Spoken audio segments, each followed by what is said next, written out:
3 days after the funeral, her phone buzzed with a message from her dead best friend.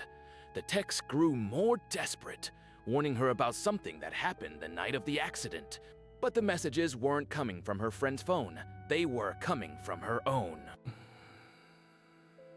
The text came at 2:47 in the morning, 3 days after the funeral.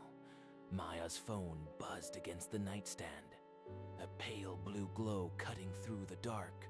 She reached for it, half asleep, expecting nothing. The screen showed a single contact name, Jess, and beneath it, 4 words, "Don't go back to the bridge." Maya's breath caught. She sat up, heart hammering. Jess had been dead for 3 days. She'd buried her best friend on a Tuesday afternoon, under a sky so gray it felt like the world itself was in mourning. The phone number had been disconnected. The phone had been found in the wreckage. She typed back, fingers trembling. "Jess?" The reply came in seconds. "I'm serious. Don't go back to the bridge. Please." Maya stared at the screen until the words blurred. She called the number. A recording told her the line was no longer in service. She tried again.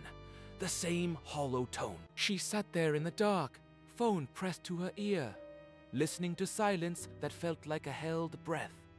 The next morning, she told herself it was a glitch. A cruel, random glitch. She went to work. She made coffee.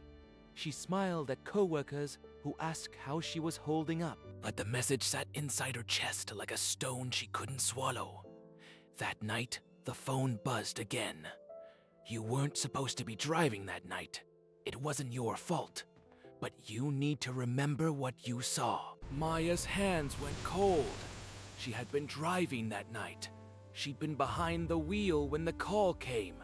Jess, screaming, saying she was at the bridge, saying something was wrong, saying please hurry. Maya had driven too fast. The rain had been heavy. The road had curved. And then, nothing. She woke up in the hospital. Jess didn't wake up at all. She typed, "What did I see?" The response was immediate. You didn't see it. You felt it. Before the curve. Before the rain. Something was already there. Maya set the phone down. She walked to the window. The street below was empty, slick with recent rain. Streetlights bleeding orange into the wet asphalt. She thought about that night. The way the headlights had caught something at the edge of the road, just for a flash. A shape, standing where nothing should have been. She told the police she saw nothing. She told herself she saw nothing. Grief had a way of editing memories, smoothing over the sharp edges. But the messages kept coming. "It's not grief, Maya. It's not your mind. Check your phone. Check the photos. The one you took. The one you deleted." She opened her camera roll. She scrolled back to that night, and there it was. A single photo she didn't remember taking. The timestamp read 11:58 p.m., 2 minutes before the crash. The image was dark, blurred, rain streaking the lens. But in the center, standing at the edge of the bridge railing, was a figure. Not Jess, something else. Tall, still, watching. And behind it, barely visible in the grain, a second shape, smaller, crouched low, as if hiding. Maya's phone buzzed one final time. "It's not my phone, Maya. It never was. Look where the messages are coming from." She froze. She opened the contact. The number listed under Jess's name. She'd stared at it 100 times, a ghost in the address book. But now she noticed something she'd never seen before. The number matched her own phone number. The messages weren't coming from Jess. They were coming from her. She looked up from the screen. The window reflected her face, pale and wide-eyed.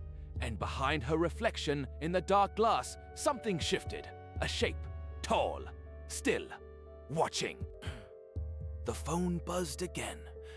But this time, she didn't look down. because she already knew what it would say. Don't turn around. The screen went dark. The room went silent. And in the glass, the shape stepped closer. Close enough that she could feel breath on the back of her neck. Cold and familiar. Whispering a name she hadn't spoken since the funeral. Her own. That last message was never meant to be sent. If you felt something shift while watching, you already know what to do.